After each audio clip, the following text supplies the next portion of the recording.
주식시장, 채권시장, 환율시장 굉장히 다양한 시장들이 있지만 개인적으로 가장 중요하게 생각하고 그리고 가장 똑똑하다고 생각하는 시장은 외환시장입니다. 그런데 어제 외환시장에서 역사적인 일들이 진행되고 있습니다. 엔화도 그렇고 유로화도 그렇고요. 지금 우리는 어디에 지금 살고 있는 거죠?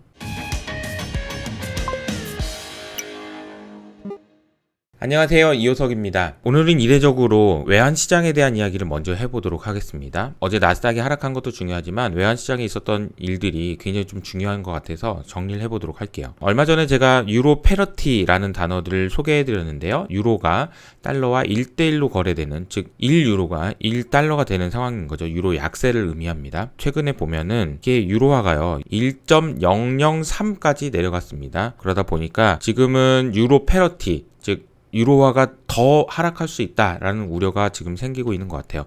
이건 역사적인 순간입니다. 여러 가지 이유가 있겠지만 너무 간단하게도 유로가 너무 안 좋다라는 거예요. 리세션 리스크가 크게 증가하고 있다라는 이야기가 나오고 있습니다. 제가 여러 차례 강조했기 때문에 방송을 보신 분들은 아시겠지만 에너지 부족, 높은 인플레이션, 리세션 확률 점점 45% 너무 낮은 것 같은데요. 훨씬 더 높은 것 같아요. 그래서 리세션 확률이 유로 지역도 그렇지만 독일에서 지금 빠르게 올라가고 있다라는 소식이고요. 인플레이션 전망도 점점 빨리 내려와야 되는데 2분기보다도 3분기가 더 높을 거라는 전망들이 우세한 상황입니다. 그러다 보니까 엔화도 문제인데요. 엔화도 지금 135 정도 수준에서 선거 이후에 엔화 약세 가는 게 맞겠다라고 생각했는지 137엔까지 올라가 있는 상황입니다. 24년 내 최저치라고 하네요. 여러분은 24년 전에는 뭐 하셨어요? 24년 전 수준으로 엔화가 하락했습니다. 대중들이 아베노믹스를 지지했다라는 것을 확인할 수 있고 구로다 총재는 경제 성장을 위해서 완화적 기조를 유지할 거다라는 이야기가 나와서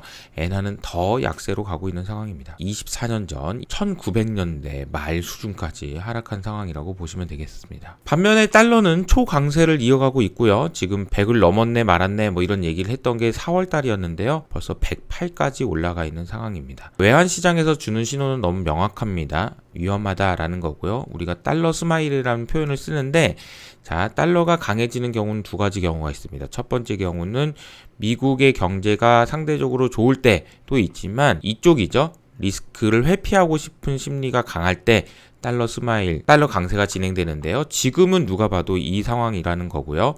이 상황을 어제 가장 똑똑한 외환시장에서 분명하게 보여줬다라는 것이 중요한 사실인 것 같습니다. 자, 그럼 두 번째로 주식시장에 대한 이야기를 할 텐데 어제 주식시장은 다우 0.5%, 나스닥 2.2%, S&P 1.1% 하락했습니다.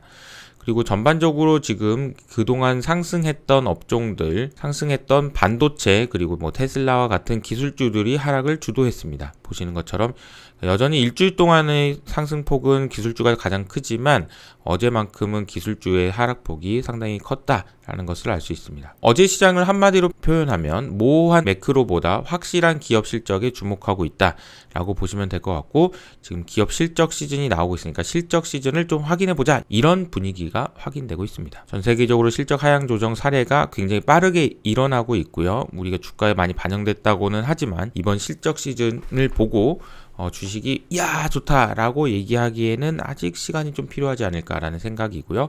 그 이유는 보시면 것처럼 주가는 이미 많이 하락한 건 맞습니다만 실적 조정치가 거의 조정되지 않고 있어서 이게 얼마나 빠지게 될지에 대해서 그리고 앞으로의 전망에 대해서 긍정적으로 내놓기가 어려운 상황이기 때문에 주가가 많이 빠졌으니까 더 안 빠진다 이런 얘기는 가능하지만 주가가 올라간다 이렇게 보기도 또 어려운 건 아닌가 이런 생각이 좀 들고요. 자, 실적 하향 조정을 하는 기업들이 5월달 이후로 빠르게 증가하고 있다라는 소식도 전해지고 있습니다. 리세션을 언급하는 횟수도 굉장히 많아져서 2020년 코로나 사태 정도 수준까지 올라와 있는 상황입니다. 중국 주식시장이 이제 강세장으로 가느냐 이런 이야기들이 나오고 있다라고 말씀드렸는데 어닝 시즌을 앞두고 좀 주춤한 상황이라고 보시면 될 것 같고요. S&P 500 기업들 중에 성장률도 이것도 상당히 의미심장한데요. 에너지 섹터가 200% 상승하는 걸 제외하면 요 세 가지 정도 제외하면 대부분 다 실적이 안 좋아질 거다라는 이야기가 나오고 있는 상황입니다. 그러다 보니까 투자자들 사이에서 레버리지 ETF인데 반대로 투자하는 레버리지 ETF에 관심이 커지고 있습니다. 점점 베어리시한 의견들이 커지고 있다라는 거죠. 우리가 잘 알고 있는 ETF 중에서 SPXU 그리고 SQQQ ETF로 자금이 집중되고 있다라는 소식입니다. 추천은 아니고요. 채권 시장으로 넘어가 볼게요. 미국 10년물 금리가 어제 마이너스 10bp 하락하면서 다시 3% 밑으로 내려왔습니다. 채권 시장에서는 지금 뚜렷한 신호가 보여지지 않아요. 앞서 말씀드린 대로 외환 시장에서 주는 신호가 매우 중요합니다. 그런데 어제 이제 JP모건에서 얘기 나온 것 중에서 채권 금리 변동성이 높은 이유에 대해서 설명하면서 제가 자주 언급하고 강조했던 시장의 깊이에 대한 이야기를 했습니다. 유동성이 너무 얇다라는 이야기고요. 시장의 깊이가 지난 10년 평균 대비해서 한 4분의 1 정도 수준으로 크게 감소했다라는 이야기가 나오고 있고요. 시장 깊이가 너무 낮으니까 변동성이 커질 수밖에 없는 거 아니냐라는 분석이 나오고 있습니다.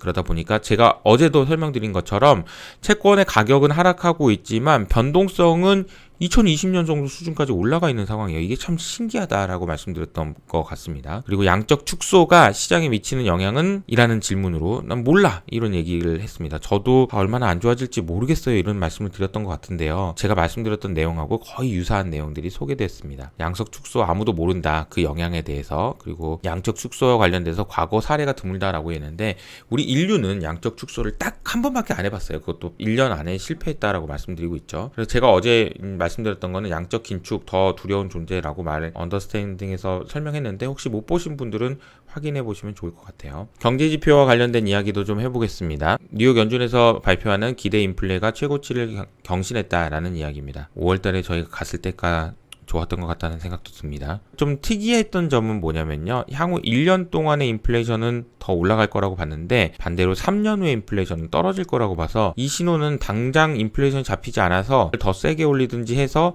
경기 침체가 올 것 같다 이런 전망들을 반영하고 있는 것 같습니다. 자, 그리고 참 황당한 소식인데요. 프랑스의 EDF라고 하는 우리나라로 따지면 한국전력 얼마 전에 국유화 선언이 됐던 그 회사가 에너지 배급제를 이야기하고 나섰습니다. 그만큼 지금 유럽에서는 에너지 때문에 난리가 난 것 같아요. 텍사스 지역은 이미 벌써 기록적인 폭염에 시달리고 있습니다. 그래서 41도까지 올라갔다는 얘기가 나오는데 전력 소비 빨리 줄여라 이런 이야기들이 지금 나오고 있습니다. 이번 주 일정 중에서는 수요일 날이 가장 중요합니다. 우리나라 금통위도 있지만 베이지북 미국 CPI가 발표되기 때문인데요. 금요일 날도 중국에서 지표들이 발표됩니다. 중국 성장률 전망치는 일단 부진할 것으로 전망되고요. 수출과 수입을 보면 수입보다는 수출이 더 빨리 둔화될 거라고 지금 전망되고 있습니다. 산업 생산과 소매 판매는 소폭 증가할 걸로 보이는데 얼마나 증가할 것인지 관심을 가져야 될 것 같고요.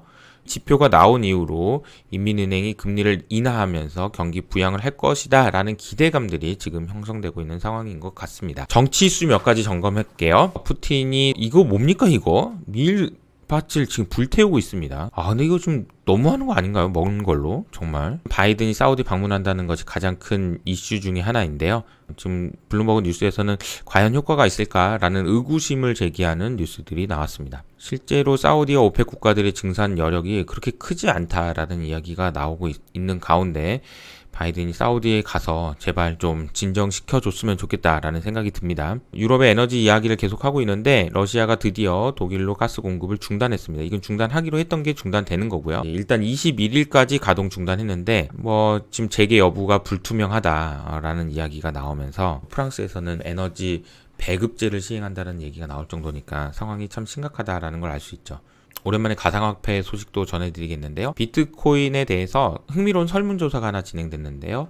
자, 비트코인이 10,000불에 먼저 갈 것 같아요? 30,000불에 먼저 갈 것 같아요? 라는 설문조사를 했는데 여러분은 어떻게 생각하세요? 950명 대상 서베이 중에서 결론적으로 비트코인 가격이 60%가 10,000불이 먼저 올 거다 라는 이야기를 하고 있습니다. 좀 비관적인 전망들이 훨씬 우세한 것 같습니다. 일론 머스크와 트위터의 싸움이 계속될 것 같습니다. 일론 머스크가 트위터 인수를 포기했고 이것과 관련해서 트위터는 좋은 법률 팀을 만들어서 일론 머스크가 싸우겠다 이렇게 이야기하고 있습니다. 사실 이런 얘기 나올 때마다 돈 버는 건 변호사다라는 이야기가 나오는 것 같아요. 독일의 유니퍼라는 최대 에너지 기업이 구제금융을 신청했습니다. 정부에 구제금융을 신청했고요. 그래서 주가는 2020년 들어서 거의 4분의 1 토막 나 있는 상황입니다. 와이어카드라는 곳이 있는데요. 이번에는 또 회계 부정까지 사실로 드러났습니다. 그래서 독일의 핀테크 기업인 와이어카드가 소프트뱅크에게 투자받는 과정에서